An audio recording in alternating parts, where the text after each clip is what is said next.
Hi friends, welcome to book catcher. നമ്മുടെ ഇന്നത്തെ video എന്ന് പറഞ്ഞു കഴിഞ്ഞാൽ ബാംഗ്ലൂർ എങ്ങനെ നമുക്ക് ടോപ്പ് കോളേജസിനെ, അതായത് നഴ്സിംഗ് കോളേജസിന്റെ വീഡിയോ ആണിത്. നമുക്ക് ബാക്കിയുള്ള കോഴ്സസ് നമ്മൾ പ്രൊവൈഡ് ചെയ്യുന്നുണ്ട്, കോളേജസിന്റെ ഡീറ്റെയിൽസ് ഒക്കെ.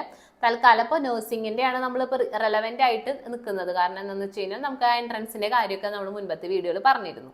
സോ നമ്മൾ നഴ്സിംഗ് കോളേജസ് ചൂസ് ചെയ്യുമ്പോൾ ഒരുപാട് ഓപ്ഷൻസ് പാരൻസിൻ്റെയും കുട്ടികളുടെ മുൻപിൽ ഉണ്ട് അല്ലേ.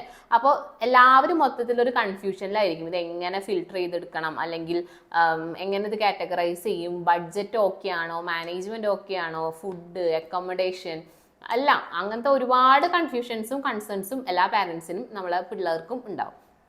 നമ്മൾ ശ്രദ്ധിക്കേണ്ട ഒരു കാര്യം എന്ന് പറഞ്ഞു കഴിഞ്ഞാൽ അപ്രൂവൽസ് ഉള്ള കോളേജസ്, നമ്മൾ അപ്രൂവൽസ് ഉള്ള കോളേജസിന്റെ ഡീറ്റെയിൽസ് മാത്രമായിരിക്കും പുറത്ത് വിടുള്ളൂ. കാരണം അല്ലാത്തത് വിട്ടിട്ട് നമുക്ക് ആർക്കും ഉപകാരമില്ല, കുട്ടികളുടെ വെറുതെ പണവും സമയം നഷ്ടപ്പെടാന്നല്ലാതെ.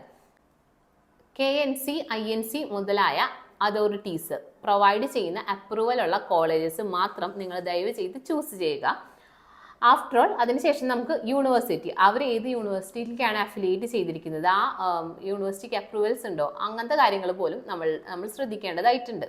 പിന്നീട് ഭാവിയിലേക്ക് നമുക്ക് യാതൊരു ഇഷ്യൂസും വരാത്ത തരത്തിലുള്ള കോളേജസ് വേണം നമുക്ക് ചൂസ് ചെയ്യേണ്ടത്.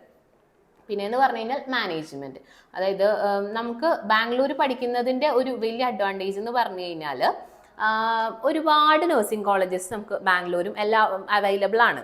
അപ്പോൾ നോക്കുമ്പോൾ ഈ കോളേജസ് തമ്മിൽ തന്നെ നല്ല കോമ്പറ്റീഷൻ ഒരു മൂഡാണ്. കാരണം എവിടെയാണോ ബെറ്റർ ക്യാമ്പസ് അല്ലെങ്കിൽ നല്ല ഫാക്കൽറ്റീസ് ഇതിനൊക്കെ പ്രൊവൈഡ് ചെയ്യുന്നിടത്ത് കുട്ടികൾ വരുന്നറിയാം. അപ്പൊ ഈ ഇൻസ്റ്റിറ്റ്യൂഷൻസ് തമ്മിൽ തന്നെ നല്ല ബഹളമാണ്. ഞങ്ങളാണ് ഇവിടുത്തെ ടോപ്പ് ഫാക്കൽറ്റീസിനെ പ്രൊവൈഡ് ചെയ്യുന്നത്, ഞങ്ങളുടെ ഇൻഫ്രാസ്ട്രക്ചർ ഇത്തരത്തിലാണ്, ഇങ്ങനെയാണെന്നൊക്കെ പറഞ്ഞിട്ട്.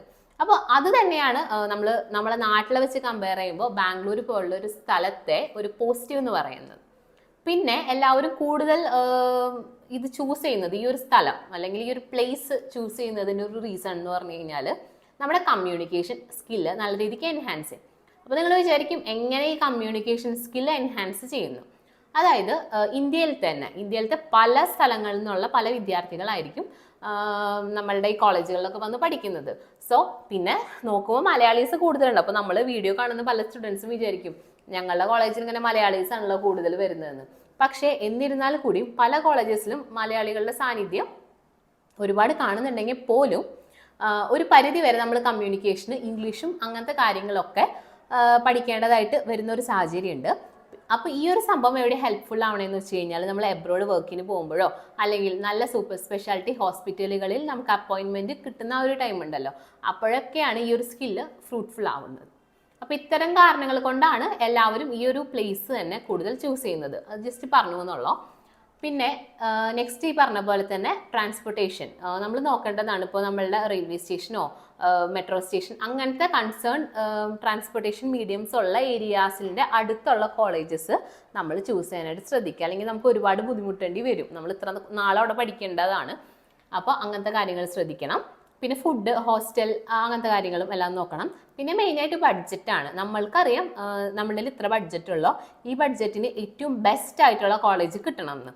അപ്പോൾ ആ ബഡ്ജറ്റിൻ്റെ ഉള്ളിൽ നിന്നുകൊണ്ടായിരിക്കണം നമ്മളുടെ അന്വേഷണങ്ങളൊക്കെ. അപ്പോൾ പിന്നെ അതിന് വേണ്ടിയിട്ടുള്ളതാണ് ഇനി ഞാൻ പറയാൻ പോകുന്നത്.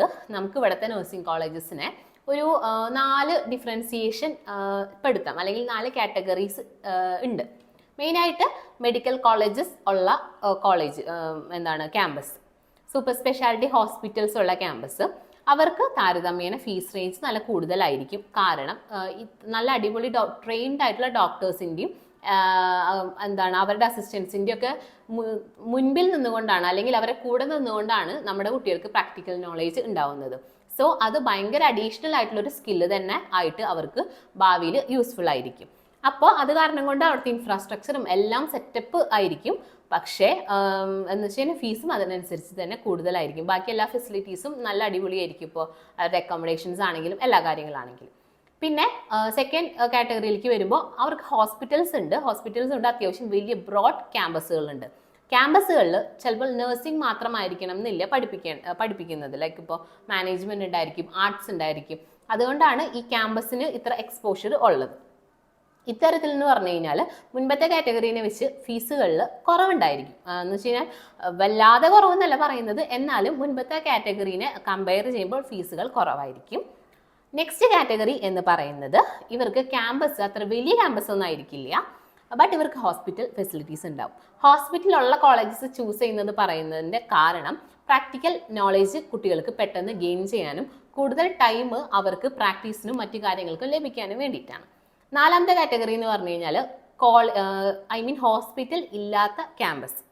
അങ്ങനെയുള്ള നമുക്കത് വളരെ ലോ ബഡ്ജറ്റും ആയിരിക്കും. നമ്മൾ ചൂസ് ചെയ്യുമ്പോൾ അത്തരത്തിലുള്ള കോളേജുകൾ പരമാവധി ചൂസ് ചെയ്യാതിരിക്കുക. കാരണം നമുക്ക് ഹോസ്പിറ്റൽ ഉള്ള ഒരു ക്യാമ്പസ് പ്രിഫർ ചെയ്യുന്നതായിരിക്കും നമ്മുടെ കുട്ടികൾക്ക് കുറച്ചും കൂടെ പ്രാക്ടിക്കൽ നോളേജ് ഗെയിൻ ചെയ്യാനുള്ള സോഴ്സ്. അപ്പോൾ നിങ്ങൾക്കൊരു ഐഡിയ കിട്ടിക്കാണെന്ന് വിചാരിക്കുന്നു. ടോപ്പ് കാറ്റഗറിയിൽ വരുമ്പോൾ വൈദേഹി കോളേജ് വരും, പിന്നെ ഡോക്ടർ അംബേദ്കർ കോളേജ്, അങ്ങനെ ഒരുപാട് കോളേജസ് ടോപ്പ് കാറ്റഗറിയിലും പിന്നെ ഒരുപാട് വേറെ മറ്റു കാറ്റഗറിയിൽ നല്ല കോളേജസും വരുന്നുണ്ട്. അതിൻ്റെ ഡീറ്റെയിൽഡ് വീഡിയോസൊക്കെ അപ്കമിങ് നമ്മൾ അപ്ലോഡ് ചെയ്യുന്നതായിരിക്കും. നഴ്സിങ്ങിൻ്റെ മാത്രമല്ല, നമ്മൾ ബാക്കി മൊത്തത്തിൽ എല്ലാ കോഴ്സുകളുടെയും വീഡിയോസും ചെയ്യുന്നതായിരിക്കും. അപ്പോൾ ഇന്നത്തെ വീഡിയോ എന്തായാലും എല്ലാവർക്കും യൂസ്ഫുൾ ആയെന്ന് വിചാരിക്കുന്നു. കൂടാതെ ഒരു റിമൈൻഡറും കൂടെ, നമുക്ക് ഞാൻ പറഞ്ഞായിരുന്നു എൻട്രൻസിൻ്റെ കാര്യം KEAയുടെ. അപ്പോൾ അത് ഇതുവരെ അപ്ലൈ ചെയ്യാത്ത കാൻഡിഡേറ്റ്സ് ഉണ്ടെങ്കിൽ തീർച്ചയായിട്ടും 10-ാം തീയതിക്ക് മുൻപ് തന്നെ അപ്ലൈ ചെയ്യുക. കൂടുതൽ എന്തെങ്കിലും ഡൗട്ട്സ് കാര്യങ്ങൾ ഉണ്ടെന്ന് വെച്ച് കഴിഞ്ഞാൽ നമ്മളെ കോൺടാക്റ്റ് ചെയ്യാം. Thank you.